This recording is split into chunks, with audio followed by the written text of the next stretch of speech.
রমাদান মাস কোরআন নাজিলের মাস। সবাই বলেন না কেন? কি নাজিলের মাস? কোরআন নাজিলের মাস। পৃথিবীর ইতিহাস প্রমাণ করে মুসলমানেরা কখনো দেশের মধ্যে যুদ্ধ চায় না, কলহ বিবাদ চায় না। পৃথিবীর ইতিহাস প্রমাণ করেছে পৃথিবীর মধ্যে যত অশান্তি সৃষ্টি করেছে সবগুলো অশান্তির মূল কারণ হলো ইহুদি নাসারা খ্রিস্টান। কথা বলেন ঠিক কি? কিন্তু সেই বাংলাদেশ এটাও একটা দ্বিতীয় মুসলিম কান্ট্রি। এই রমাদান মাসের মধ্যে রাষ্ট্রীয়ভাবে প্রশাসনের সামনে ডেনমার্ক একটা রাষ্ট্র, যেই রাষ্ট্রের মধ্যে মুসলমানদের ধর্মীয় কিতাব কোরআনকে নিয়ে তারা ফুটবলের মতো তারা খেলতেছে। নাউজুবিল্লাহ, বাড়ি গিয়ে বইলেন।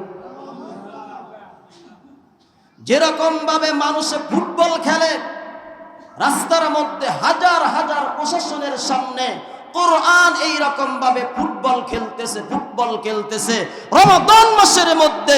কখনো শুধু বাংলাদেশ নয়, পৃথিবীর কোন মুসলমান এটা মাইনে নিতে পারে না। কথা বলেন ঠিক কি? যেই মাসে কোরআন নাযিল হয়েছে, মনের দুঃখ কোথায়? ও মুসলমান, এটা যারাই দেখবে, যারাই দেখে তাদের মনে অবশ্যই আঘাত লাগে কি লাগে না?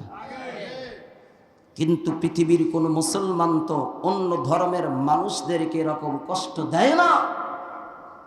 তাদের ধর্মীয় কিতাবকে কখনো আগুন দিয়েও পোড়ায় না। তাদের ধর্মীয় কিতাব নিয়েও তো ফুটবলের মতো এরকম লাথি মারে না। কারণ আল্লাহ তাআলা মুসলমানদেরকে আল্লাহর সংস্কৃতি শিখাইছে, লা ইকরাহা ফিদ্দীন, তোমরা ধর্মকে নিয়ে বাড়াবাড়ি করো না। যাদের ধর্ম তাদেরকে স্বাধীনভাবে পালন করতে দাও। আমি আল্লাহ, তাদের ব্যাপারে আমি আল্লাহই ফয়সালা করব। কিন্তু মুসলমান কই? সেই জন্য আসেন রমাদান মাস, আল্লাহ তাআলার কাছে দোয়া করি, যাদের কপালে হেদায়েত আছে আল্লাহ যেন হেদায়েত দেয়, আর যদি হেদায়েত যদি নাই থাকে আল্লাহ যেন তাদেরকে নমরুদ ফেরাউনের মতো ধ্বংস করে দেয়। কথা বলেন ঠিক কিনা? ও মুসলমান, এইগুলো 2 নাম্বার মুসলমানদের ঈমানের আঘাত লাগে নাই? আপনার কষ্ট লাগে নাই? কথা বলেন, লাগছে কি লাগে নাই? লাগছে। 3 নাম্বার মুসলমান, কথাগুলো বুঝবেন, মন দিয়ে শুনবেন। কেন বলি? আজ আমাদের বাংলাদেশ, আজ থেকে কয়েক বছর পূর্বে বাংলাদেশকে পৃথিবীর মঞ্চে, পৃথিবীর ময়দানে, পৃথিবীর মাঠে চিনত একমাত্র গার্মেন্টসের পোশাকের কারণে। কথা বলেন না কেন? বাংলাদেশ এমন একটা দেশ, পোশাক খেতে বাংলাদেশ অনেক এগিয়ে। কথা বলেন না কেন আপনারা? আমি কি গবেষণা ছাড়া কথা বলতেছি, এমনি কথা বলতেছি না। পৃথিবীর যেই রাষ্ট্রে যাবেন সেখানে বাংলাদেশের এই পোশাক পাওয়া যায়। কিন্তু বর্তমান সময়ের মধ্যে तमाम পৃথিবীর মধ্যে একটা কারণে বাংলাদেশকে চেনে, সেটা হলো কোরআনের হাফেজদের কারণে। কিসের কারণে? বাংলাদেশে যারা এরকম বড় বড় কোরআনের হাফেজ সেলিব্রিটি তৈরি হয়েছে, কারিনাত মুসাকি বিশ্ব জয় করেছে, একবার নয় কয়েকবার। হাফেজ জাকারি একবার নয় কয়েকবার বিশ্বকে জয় করেছে। হাফেজ তরিকুল ইসলাম একবার নয় কয়েকবার বিশ্বকে জয় করেছে। ও মুসলমানি বান্দা, এরকম ভাবে কারি আবু রাহাত একবার নয় একাধিকবার বিশ্বকে জয় করেছে। এরকম ভাবে কারি আবু রাহাত নয় বাংলাদেশের এক নয় দু নয়, বাংলাদেশের মধ্যে প্রায় 40-এর ঊর্ধ্বকারী একবার নয় একাধিকবার বিশ্বকে জয় করেছে। সেই বিশ্ব জয়ের মধ্যে বর্তমান সময়ের মধ্যে তমাম পৃথিবীর মধ্যে বাংলাদেশের লাল সবুজের পতাকা উত্তোলন করেছে হাফেজ সালেহ আহমেদ তাকরিমি। কথা বলেন ঠিক কে? কথা বলেন। হাফেজ সালেহ আহমেদ তাকরিম একবার নয় দুবার নয় একাধিকবার 5 বারের অধিক। কিন্তু আজ এই লাল সবুজের পতাকার কারণে, এই কোরআনের হাফেজদের কারণে বর্তমান পৃথিবীর মধ্যে, পৃথিবী নামক এই দেশের মধ্যে, পৃথিবী নামক একটা গ্রহের মধ্যে, এই ওয়ার্ল্ডের মধ্যে বাংলাদেশকে চেনে বর্তমান কোরআনের হাফেজদের কারণে। কিসের কারণে? এই সালেহ আহমেদ তাকরিমকে নিয়ে বর্তমান সময়ের কিছু নাস্তিকদের এরকম ভাবে চুলকানি শুরু হয়ে গেছে। কি কথা বলেন? বাংলাদেশের ব্যক্তি আমেরিকায় থাকে, এক সাংবাদিক, সে ওপেনলি বক্তব্য দিচ্ছে বাংলাদেশের সন্তান সহিভাবে কোরআন পড়ে এরকম পৃথিবীর মধ্যে এরকম ভাবে প্রতিযোগিতা দিয়ে বিশ্ব জয় করে লাখ টাকা পুরস্কার পাইছে।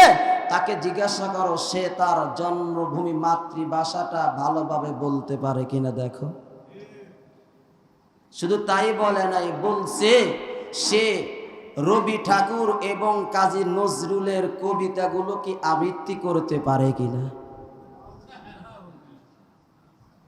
চিন্তা করে দেখেন, মানে ওর কাছে আল্লাহর চেয়ে, আল্লাহর কোরআনের চেয়ে রবি ঠাকুরের আদর্শ ওর কাছে ভালো লাগে। কথা বলেন না কেন? রবি ঠাকুরের আদর্শ ভালো লাগে, অথচ এই বান্দর, এই শয়তান, এই বাটপার ইহুদি নাসরা খ্রিস্টানদের দালাল আমেরিকাতে বসে এই কথা বলে। তুমি যদি বাংলাকে এত ভালোবাসো, দেশকে এত ভালোবাসো, তাহলে তুমি কেন আমেরিকাতে তুমি এইরকম ভাবে চুরি বাটপারি করার জন্য গিয়েছো? এরকম ভাবে হাফেজ সালেহ আহমেদ তাকরিম তো এরকম ভাবে কয়েক কোটি টাকা বিদেশ থেকে বাংলাদেশে এনে বাংলাদেশের রিমিটেন্সকে বাড়াইয়া দিয়েছে। কথা বলেন না, রিমিটেন্স বাড়াইয়া দেয় নাই। শুধু তাই না, বাংলাদেশের লাল সবুজের পতাকা উত্তোলন করলো, পৃথিবীর মধ্যে পরিচিতি করলো। আর তুমি এই রকম ভাবে আমেরিকাতে বসে তুমি এই রকম ভাবে তার ব্যাপারে চুলকানি শুরু করে দিয়েছো। এটাই হলো তুমি যে ইহুদি নাসরা খ্রিস্টানদের দালাল, এটাই হলো তার প্রমাণ। এই কথা কি বুঝাইতে পেরেছি? তাহলে আসুন, বাংলাদেশ বর্তমান এই দেশকে পৃথিবীর মঞ্চে কিভাবে চেনে? কোরআনের হাফেজদের কারণে। কথা বলেন না কেন? কিসের কারণে? কোরআনের হাফেজদের কারণে। এইগুলো 3 নাম্বার। 4 নাম্বার, ঈদ সামনে আপনারাও কেনাকাটা করবেন। করবেন কি? সবাই বলেন, সবাই তো কেনাকাটা করবে। বিশেষ করে যারা রোজা রাখে না তাদের ঈদ আরো 2 সপ্তাহ আগ থেকে শুরু হয়ে গেছে। যারা রোজা রাখে না কেনাকাটা করবেন। পৃথিবীর মধ্যে এখন ইহুদিদের রাজত্ব চলতেছে। মার্কেটে যাবেন, জুতা কিনবেন, এখন অনেকগুলো জুতার নিচে আল্লাহর নাম এবং নবীর নাম লিখে দিয়েছে ইহুদিরা। মার্কেটে যাবেন, জুতা কিনবেন, স্যান্ডেল কিনবেন, এর অপর পিঠ এবং ভিতরের সাইড, বাহির সাইড সুন্দর করে দেখবেন যে এর ভিতরে আল্লাহর নাম আছে কি না, নবীর নাম আছে কি না। এখন অনেক জুতার নিচে দেখা যাচ্ছে আল্লাহর নাম, আল্লাহু লেখা, মুহাম্মদ লেখা। সেই জন্য জুতা কিনবেন, অসুবিধা নাই, কিন্তু কেনার পূর্বে দেখে কিনবেন। এটাই হলো আপনার ইমানি দায়িত্ব। কথা বলেন ঠিক কি না? এই কথাগুলো আমি কেন বলতেছি? এটা আমার ইমানি দায়িত্বকে সামনে রেখে বলতেছি। আপনাদেরকে সতর্ক করা এটা আমার ইমানি দায়িত্ব। কিসের দায়িত্ব? কথা বলেন। সেই জন্য জুতা কিনবেন, অসুবিধা নাই, যাচাই করবেন তো ইনশাআল্লাহ।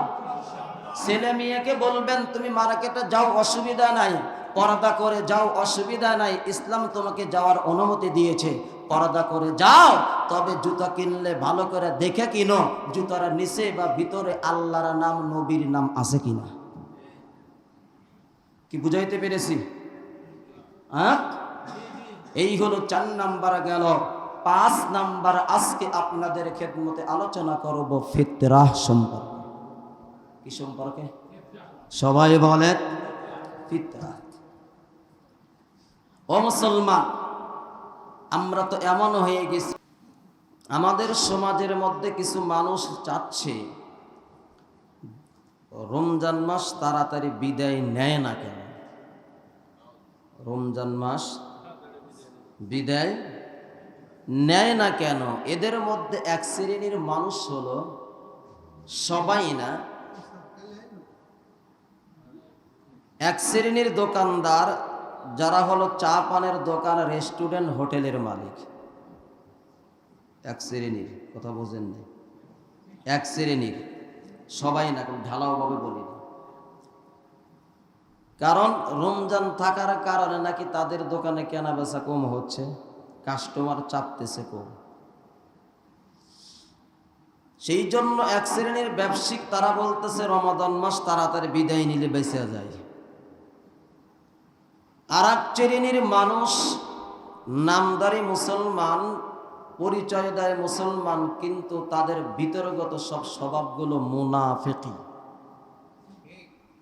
কথা বলেন, ঢালাও ভাবে না।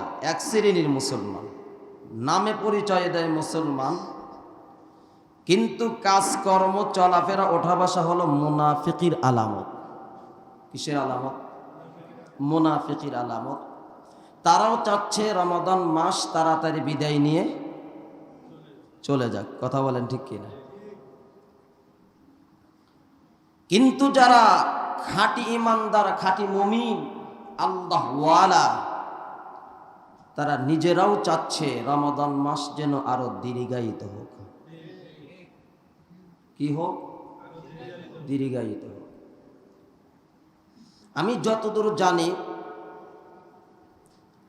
ডাক্তারদের কাছে রমাদান মাসে রোগীর চাপ কম। কিসের চাপ? রোগীর চাপ কম। কেন? এই রমাদানের বরকতের কারণে যারা গ্যাস্ট্রিকের রোগী তারা গ্যাস্ট্রিক থেকে মুক্ত, আলহামদুলিল্লাহ। ডাক্তারের কাছে যাওয়া লাগে না। এই রমাদানের কারণে অনেক প্রেশারের রোগী ডাক্তারের কাছে যাওয়া লাগে না। একটু হ্যাঁ না আপনারা বললেন। অনেক ডায়াবেটিক্সের রোগী ডাক্তারের কাছে রমাদানের কারণে যাওয়া লাগে না। কারণ রমাদান ছাড়া ডায়াবেটিসের রোগীরা যতই বলে চা খাবো না, এরপরে দিনের মধ্যে 2-1টা মিস কল দিয়ে ফেলে। কথা বলে। আবার ডাক্তাররাও নাকি বলছে চিনির একটা দানা ডায়াবেটিক্স 2 পয়েন্ট বাড়ায় দেয়। কয় পয়েন্ট? 2 পয়েন্ট বাড়ায় দেয়। তাহলে এই রমাদানের কারণে অনেক আল্লাহর বান্দা বান্দিরা অনেক ধরনের রোগ থেকে আল্লাহ তাআলা তাদেরকে মুক্তি দিয়েছেন। সুবহানাল্লাহ। আসতে হলো, মনে হয় রোজা আপনাদেরকে ধরে ফেলছে না? ধরে ফেলছে। তাহলে সুবহানাল্লাহ আসতে কেন? সুবহানাল্লাহ একটু জোরে বলবেন, আল্লাহ খুশি হবে। সুবহানাল্লাহ। তে আসুক, রমাদানের কারণে আল্লাহ তাআলা আমাদেরকে অনেক ধরনের রোগ থেকে আল্লাহ আমাদেরকে মুক্তি দিয়েছেন। কি দিয়েছেন? মুক্তি দিয়েছেন। সেই জন্য যারা খাঁটি ইমানদার আল্লাহওয়ালা তারাও রমজান মাস বিদায় নিয়ে চলে যাক, এরাও চায়। কিন্তু যারা কবরবাসী তারা কি চায়? হ্যাঁ, কথা বলেন। আপনার মা কবরে চলে গেছে, আমার মা গেছে, আপনার বাবা অমুকের বাবা তমুকের দাদা দাদি নানা নানি কবরে চলে গেছে, অনেকের স্ত্রী কবরে চলে গেছে। জানি না কে আল্লাহর আদালতে জাহান্নামের আসামি হয়ে গেছে। কিন্তু রমজানের খাতিরে কবরের আযাব কে মাফ করে দিয়েছেন? আল্লাহ মাফ করে দিয়েছেন। ওই কবরবাসী আল্লাহর কাছে ফরিয়াদ করে, আল্লাহ যদি এই রমাদান মাসটা যদি 12 মাসই থাকতো, আমরা তো তোমার আযাব থেকে মুক্তি পেতাম, কবরের মধ্যে জান্নাতের নাজ ও নিয়ামত আমরা পেয়ে যেতাম। তাহলে রমজান মাস পেয়ে আমরা কি খুশি? সবাই খুশি? হ্যাঁ, আল্লাহ আমাদেরকে সেই খুশির কাতারের অন্তর্ভুক্ত করুক। তে আসুন আপনাদের খেদমতে কোরআনের 10 নম্বর পারা সূরা তাওবা একটি আয়াতে কারিমা তেলাওয়াত করেছি। 60 নম্বর আয়াতে কারিমা তেলাওয়াত করেছি। বিশ্ব নবীর অসংখ্য হাদিসের মধ্য থেকে ছোট্ট একটি হাদিসের বাণী তেলাওয়াত করেছি। এই আয়াত এই হাদিসকে সামনে রেখে কিছু আলোচনা করব ইনশাআল্লাহ। তে আলোচনার শুরুতেই আমি আপনাদেরকে এই রমাদান মাসে একটি মেসেজ দিতে চাই। যেই বাংলাদেশ 90 থেকে 95% মুসলমানের দেশ, নাকি এটা হিন্দুত্ববাদীদের দেশ, হিন্দুদের দেশ, এবং হিন্দুত্ববাদী কায়েম হবে কোনটা? সবাই বলেন কি কায়েম হওয়ার কথা? ইসলাম। আরো একটু আস্তে বলেন, কি কায়েম হওয়ার কথা? ইসলাম। কিন্তু ইসলাম কায়েম এর পরিবর্তে বাংলাদেশ 90 থেকে 95% মুসলমানের দেশ, সেই দেশের মধ্যে বৈশাখী নামক একটা দিবসের কারণে এই মুসলমানদেরকে হিন্দুত্ববাদী শিক্ষা দেওয়া হচ্ছে।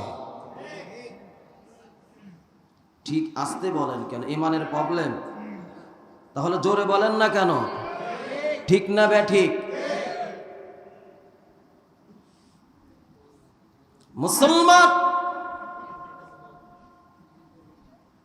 আমরা ইমানদার মুসলমান, আমরা ইসলামের সংস্কৃতি বিশ্বাস করি, কোরআনের সংস্কৃতি বিশ্বাস করি, আল্লাহর সংস্কৃতি বিশ্বাস করি, রাসূলের সংস্কৃতি বিশ্বাস করি, আমরা আমাদের ধর্মীয় সংস্কৃতি বিশ্বাস করি, মানি। কিন্তু হিন্দুত্ববাদী বৈশাখী নামক এই বৈশাখী দিন উদযাপন হিসাবে হিন্দুত্ববাদীর কথাগুলো, তাদের কালচার আমরা কখনো মুসলমান কখনো মেনে নিতে পারে না। এটাই হলো ইমানের দাবি। কথা বলেন ঠিক কিনা? কিসের দাবি? হ্যাঁ, ইমানের দাবি এটাই। ইমানের দাবি পূরণ করতে গেলে এটা আসলে আমাদের বাঙালি জাতির সংস্কৃতি নয়। পৃথিবীর কেউ প্রমাণ করে দিতে পারবে না। যত বড় লেখক রাইটার হোক না কেন, যত বড় গবেষক হোক না কেন, বর্তমান সময়ের বৈশাখ এটা বাঙালি জাতির সংস্কৃতি কেউ প্রমাণ করতে পারবে না। এটা হলো মন গড়া একটা বানোয়াটি কথা। কথা বলেন ঠিক কি না? খুঁজে দেখেন,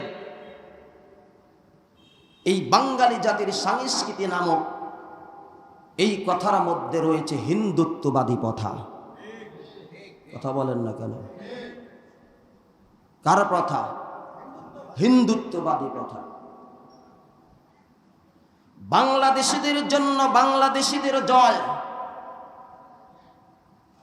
কিন্তু এই বাংলার জয় বলে কথার মধ্যে শুধু বাংলাদেশকেই শামিল করা হয় নাই, ইন্ডিয়ার অনেকগুলো দেশ রাজ্যকেও এর মধ্যে অন্তর্ভুক্ত করা হয়েছে। কথা বলেন না কেন? হয় নাই? সেই জন্য মুসলমান ইমানের দাবিকে সামনে রেখে আমি আপনাদেরকে বলতেছি, আপনাদেরকে উদারত আহ্বান জানাচ্ছি, বৈশাখ এটা কখনো মুসলমানদের সংস্কৃতি নয়, এর থেকে আমাদের যুবকদেরকে, আমাদের মা বোনদেরকে অবশ্যই ফিরাইতে হবে। এটাই হলো ঈমানের দাবি। কথা বলেন না কেন? আজ এই কাল বৈশাখ, এই বৈশাখীকে কেন্দ্র করে আমাদের সবার ঘরের মধ্যে মূর্তির ছবি ঢুকাইয়া দিচ্ছে। কিসের ছবি? কথা বলেন না কেন? মূর্তির ছবিগুলো ঢুকাইয়া দিচ্ছে। ইসলামকে কত সূক্ষ্মভাবে মাইনাস করতেছে, কত সূক্ষ্মভাবে মাইনাস করতেছে, ধরার কায়দা আপনারা অনেকেই পাবেন না। এত সূক্ষ্মভাবে আজ থেকে 10 থেকে 15 বছর আগে, 10 বছরও না, এরকম আপনারা দেখতেন বাংলাদেশের যতগুলো প্রশাসন আছে, পুলিশ বলেন, আনসার বলেন, বিডিআর বলেন, বিজিবি বলেন, সেনাবাহিনী বলেন, নেভি বলেন, যারাই বলেন, তাদের শরীরে ইউনিফর্মের ভিতরে যে নাম থাকে, নামের শুরুতে তাদের পুরো নাম থাকতো। রফিকুল ইসলাম, আব্দুর রাজ্জাক, আব্দুর রহমান, আব্দুল কাদের। প্রত্যেকটা প্রশাসনের এই ইউনিফর্মের এই পোশাকের নাম থেকে, সবার নামের থেকে সবগুলো বাদ দিয়ে শুধু মূল নাম রহমান। রহমান কার নাম? সবাই বলেন না কে? রাজ্জাক কার নাম? আল্লাহর নাম। আগে তাদের পোশাকে ছিল আব্দুর রাজ্জাক, আব্দুর রহমান, আব্দুল কাদের। আব্দুল কেটে দিয়ে সব রহমান ঢুকাইয়া দিয়েছে। রফিকুল ইসলাম ছিল, ইসলাম বাদ দিয়ে রফিকুল। কথা বুঝেন না? সূক্ষ্ম ষড়যন্ত্র। এই সবগুলো হিন্দুত্ববাদীর কথাগুলো কায়েম করার প্ল্যান চলতেছে। কথা বলেন না কেন? বাংলাদেশের মধ্যে, ঢাকার মধ্যে একটা বিদ্যাপীঠ ছিল, শিক্ষা বিদ্যাপীঠ, কবি নজরুল ইসলাম কলেজ। ইসলাম কাইটা সেখানে কবি নজরুল ইসলাম কলেজ বসায়া দিয়েছে। ইসলাম কি করছে তোমার? কথা বোঝেন না? ইসলাম কি করলো?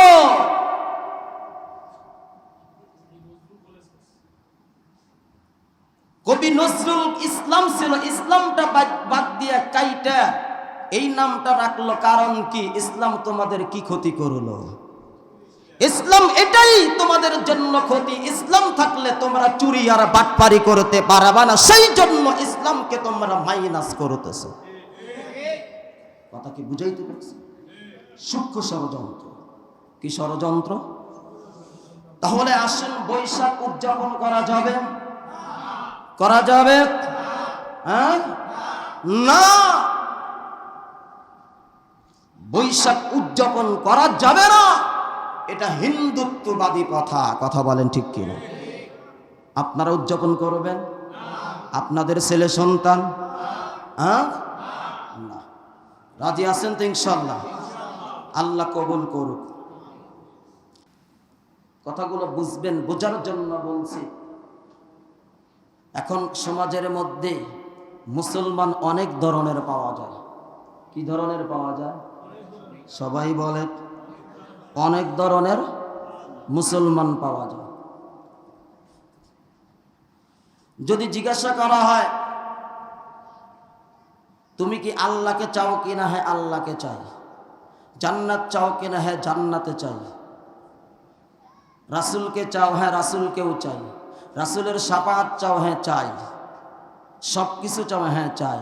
যদি বলো নামাজ পড়েন না, নামাজ তো পড়েন না। নামাজ পড়ি না, ঠিক আছে, মাশাআল্লাহ দোয়া করেন, পড়বো, এরপরেও আল্লাহকে চাই। কথা বোঝেন না? হ্যাঁ, রমজানের রোজাও রাখে না কিন্তু আল্লাহকে চায়। যাকাতও দেয় না কিন্তু আল্লাহকে চায়। চেহারার দিকে তাকাইলে মুসলমান নাকি হিন্দু বোঝার কোনো কায়দা নাই। যতক্ষণ পর্যন্ত আলগায়া না দেখা যাবে বোঝার কোনো কায়দা নাই। বোঝেন নাই? হ্যাঁ, মাদ্রাসায় ভর্তি হওয়ার আগে না পরে বলতে পারবো না সঠিকটা, কয়েক মিনিটের একটা সিনেমার একটা ভিডিও ফুটেজ দেখছিলাম, বুঝানোর জন্য বলছি। এই ভিডিও ফুটেজের মধ্যে আমাদের দেশের একজন অভিনয়কারী ছিল দিলদার। এর মধ্যে দুইজন ব্যক্তি, একজন হলো পূর্ব পাকিস্তান আর একজন পশ্চিম পাকিস্তানের অভিনয় করেছে। এখন এই দিলদার সাহেব হলো এই আমাদের বাংলাদেশ অর্থাৎ পূর্ব পাকিস্তানের সে নাগরিক, আর আরেকজন যে অভিনয় করেছে সে হলো পশ্চিম পাকিস্তানের নাগরিক। এখন এই পূর্ব পাকিস্তানের অভিনয়কারী সে বলতেছে আমি মুসলমান, সে বিশ্বাস করে না, বারবার বলতেছে করে না, এটা তো আসলে মূলত অভিনয়। তাই অভিনয়ের ভিতরে বলতেছে আমি বিশ্বাস করি না যতক্ষণ পর্যন্ত তরটা আমাকে না দেখাবি, তোর মাথা কাটা কি কাটা না দেখতে হবে। বুঝেন নাই কথা? এটা হলো অভিনয়ের কথা বললাম। মুসলমান আজ আমাদের এমন অবস্থা হয়ে গেছে, নামাজের ধারা ধারে না, যাকাতের ধারা ধারে না, পরদার ধারা ধারে না, সুদ ঘুষের ধারা ধারে না, আমানতের ধারা ধারে না। জিজ্ঞাসা করলে মাশাআল্লাহ ইনশাআল্লাহ দোয়া কইরেন, সামনে পড়ব, পড়ার চেষ্টা করব। এটাই হলো আমাদের এমন মুসলমানের পরিচয়। কথা বলেন ঠিক কি? ও মুসলমান, রমজান মাস বিদায় নিয়ে চলে যাচ্ছে। এখন আমি যদি না শুধরাই, আর কবে আমি শুধরাব? এখন আমি যদি না শুধরাই, আর কবে শুধরাবো? আল্লাহ তো নিজে বলেছেন তুমি নিজে জাহান্নাম থেকে বাঁচো, তোমার ছেলে মেয়ে কেউ বাঁচাও। ইয়া আইয়ুহাল্লাযীনা আমানু কু আনফুসাকুম ওয়া আহলিকুম নারা, তুমি নিজেও বাঁচো জাহান্নাম থেকে, তোমার ছেলে মেয়ে কেউ বাঁচাও। এখন আমি না বাঁচতে পারি, আমার ছেলে মেয়েকে যদি না বাঁচাইতে পারি, মার্কেটে তো পাঠাইতেছেন আপনার মেয়েকে, আপনার স্ত্রীকে মার্কেটে পাঠাইতেছেন, ওই বেপরদায় চলে যাচ্ছে, ওই বেপরদায় চলে যাচ্ছে, টাইট ফিটিং পোশাক পরে চলে যাচ্ছে, দিনে চলে যাচ্ছে, রাত 10টার দিকে বাসাতে ফিরতেছে। কোথায় আপনার মুসলমানিত্ব? কোথায় ইসলামী সংস্কৃতি? কোথায়? নিজে বড় জুব্বা পরেছি, টুপি পরেছি, সব পরেছি, আমি হাজি, আমি গাজী, আমি এই সেই, কিন্তু স্ত্রীকে বেপরদায়, মেয়েকে বেপরদায় মার্কেটে পাঠাইছেন। আপনার মতো স্বামী আর বাবা, এটা হলো এই দুনিয়ার জমিনের জন্য এটা হলো কলঙ্ক। কথা বলেন ঠিক? অসুবিধা কিসের? আমার ঘরে তো স্ত্রী আছে, আজ পর্যন্ত মার্কেটে তো গেল না, কোন দিন তো বললো না মার্কেটে যাব, যা কিনে দিয়েছি তাই পছন্দ, আলহামদুলিল্লাহ। তাহলে আপনি কেন পারবেন না? আমিও যুবক, আপনিও যুবক। ও মুসলমান, আল্লাহর আদালতে তো ঈমানের আমল দিয়ে পরিচয় হবে, মুফতি মুহাদ্দিস দিয়ে পরিচয় হবে না, মুফাসসির দিয়ে নয়, ওয়াইজিন দিয়ে নয়, বক্তা দিয়ে নয়, হাফেজ কোরআন দিয়ে নয়, ঈমানের আমল দিয়ে। আপনিও যেই কাতারে, আমিও তো সেই কাতারে। কেন পারবেন না? বাহাদুরি দেখা, হাজি গাজী এই হয়েছি সেই হয়েছি, তোমার হাজিগিরি চুল পরিমাণ দাম নাই আল্লাহর আদালতে।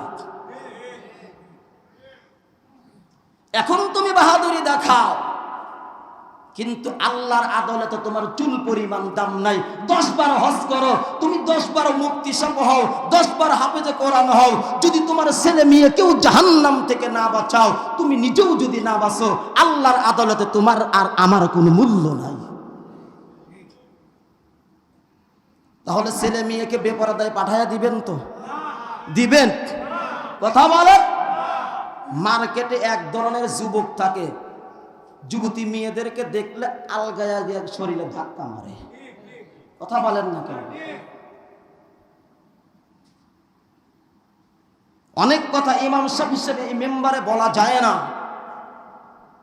অনেক বকাটে ছেলেরে মার্কেটের মধ্যে গিয়ে যুবতী নারীদেরকে দেখলে 10 জন ভিড় করে পিছন দিক থেকে খোঁচা মারে। কথা বলেন না কেন আপনারা? আপনি ওই ফেরেশ আমার মেয়ে ভালো ভালো ভালো ভালো, যে কত ভালো, কয়জনের সাথে যে এরকম ভাবে ভিডিও কলে, এরকম ভাবে মার্কেটে গিয়ে, কলেজ ইউনিভার্সিটি দিয়ে কয় নাম্বার হয়েছে, তুমি বাবা হিসাবেও খবর নাই। এটাই হলো বর্তমান সময় আমাদের মডেলিং এর অবস্থা।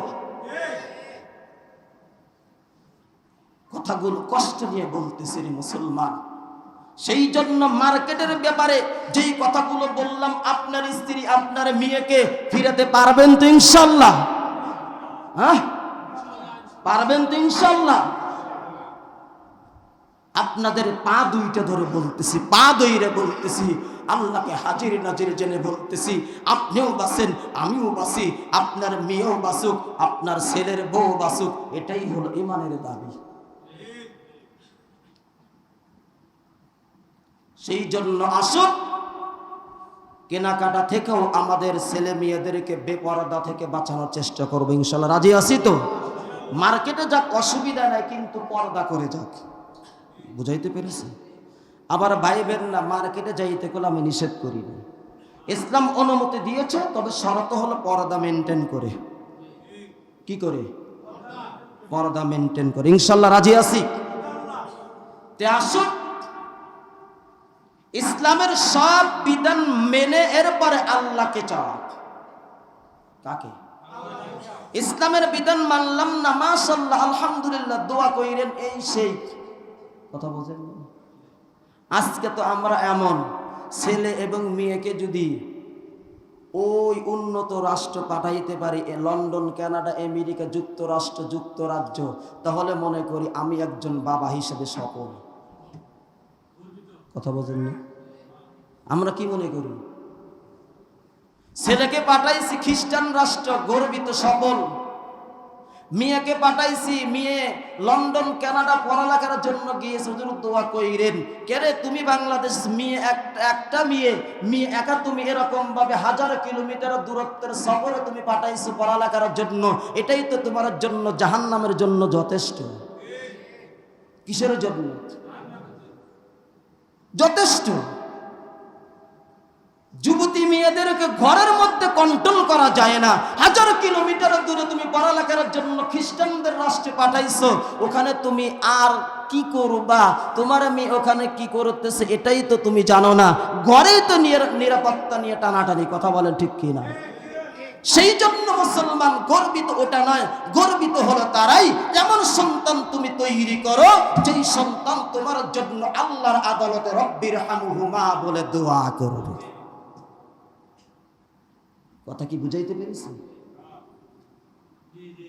সেই জন্য মুসলমান সন্তান এমন বানান, গড়ে তোলেন, আল্লাহর আদালতেও কাজ দিবে, দুনিয়াতেও কাজ দিবে, দুনিয়াতেও কাজ দিবে। সেই জন্য উদারতা আহ্বান, আল্লাহ তাআলার কাছে দোয়া করি, আল্লাহ যেন আপনাদের প্রতিটা সন্তানকে ইসলামের দ্বারক বাহক আল্লাহ বানাইয়া দেয়। সবাই বলি আমিন। এবার আসুন সাদকাতুল ফিতরা। আল্লাহর নবী 5 সাদকাতুল ফিতরা দিত। কয়টা? সবাই মুখস্থ করেন। কয়টা জিনিসের মাধ্যমে? 5টা। আজকে তো আমরা এমন হয়ে গেছি, আমি আগেই বলছি, পৃথিবীর জমিনে সবচেয়ে বড় চোরকে আমল চোর। কোন চোর? কথা বলেন। সবচেয়ে বড় চোরকে? সবাই বলেন। এটা হাদিসের ভাষা, নবী বলেছেন। কে বলেছেন? নবী বলেছেন ওই ব্যক্তি সবচেয়ে বড় চোর যে ব্যক্তি আমল চুরি করে। কি চুরি করে? হ্যাঁ, আমল। এখন আসুন, বর্তমান সময়ে সাদকাতুল ফিতরা সর্বনিম্ন 100 থেকে 115 টাকা, এটা হলো সর্বনিম্ন। 100 থেকে 115 টাকা, আর সর্বোচ্চ হলো 2800 টাকা। কত? 2800। আল্লাহর নবী 5টা পণ্যের দ্বারা সাদকাতুল ফিতরা আদায় করতেন। কয়টা পণ্যের দ্বারা? সবাই বলেন। 1 নাম্বার গম এবং আটা। গম এবং আটা, এই হলো 1। যদি কেউ সাদকাতুল ফিতরা গম এবং আটা অথবা এর মূল্য দিয়ে আদায় করতে চায়, তাহলে 115 টাকা। 100 থেকে 115 টাকা। ঢাকা শহরের জন্য একটু দাম বেশি হবে, গ্রাম অঞ্চলে একটু দাম কম, কারণ এটা হলো এলাকা ভিত্তিক, এর উপরে মাসআলা। কথা কি বুঝাইতে পেরেছি? তাহলে ধরেন সর্বনিম্ন কত টাকা? 115 টাকা। তাহলে আল্লাহর নবী 1 নাম্বার হলো গম এবং আটা দিয়ে সাদকাতুল ফিতরা আদায় করতেন, যা বর্তমান বাজারে এর মূল্য হলো সর্বনিম্ন 115 টাকা। 2 নাম্বার, আল্লাহর নবী জবের দ্বারা, জব এর দ্বারা সদকাতুল ফিতরা আদায় করতেন, যা বর্তমান বাজার মূল্য 300 টাকা। কত? সবাই বলেন 300 টাকা বর্তমান। যদি কেহ জব দিয়ে সদকাতুল ফিতরা আদায় করতে চায় তাহলে অবশ্যই টাকা দিলে 300 টাকা দিবে। কত? কথা বলেন কত? আর যদি জব দিয়ে আদায় করতে চায় তাহলে 1 কেজি 1400 টাকা। বুঝাইতে পারেছি? প্রায় 2 কেজির কাছাকাছি। বুঝাইতে পেরেছি? এ হলো 2। 3 নাম্বার, কিসমিস দিয়ে আল্লাহর নবী সদকাতুল ফিতরা আদায় করতেন। কিসের দ্বারা? সবাই বলেন না কেন? কিসমিস। যদি কেউ কিসমিস দিয়ে সদকাতুল ফিতরা আদায় করতে চায় তাহলে বর্তমান বাজারে 1800 টাকা। কত? সবাই বলেন 1800 টাকা। আর যদি কেউ খেজুর দিয়ে এই সদকাতুল ফিতরা আদায় করতে চায় তাহলে বর্তমান বাজারে এর দাম হলো 2000 টাকা। কি? সবাই বলেন না কেন? 2000 টাকা। 5 নাম্বার, আল্লাহর নবী পনিরের দ্বারাও সদকাতুল ফিতরা আদায় করেছেন, যার বর্তমান বাজার মূল্য হলো 2800 টাকা। কত? 2800 টাকা। কারণ এক ব্যক্তি, যেমন ধরে নেন বুঝানোর জন্য, আমি যাকাত দেওয়ার উপযুক্ত নয়, এই পরিমাণ সম্পদ আমার আছে, অর্থাৎ যাকাত শুধুমাত্র ওয়াজিব হয়ে গেছে। এই ব্যক্তি আমার সদকাতুল ফিতরা, আর ধরে নেন মুসাবিন শমশের, যারা টাকার কোনো অভাব নাই, তার কি একই পরিমাণ? কথা বলেন। বা আমি সর্বনিম্নটা আদায় করব, বসুন্ধরা গ্রুপের মালিক, তার কি একই সম পরিমাণ সদকাতুল ফিতরা? না। অর্থের উপরে আপনার কি পরিমাণ সম্পদ আপনার আছে, আপনি মালিক, সেটা তো আপনি ভালোভাবেই জানেন। জানেন কি না? জানেন। সেই জন্য আগেই বলছি, আমল চুরি করা যাবে না।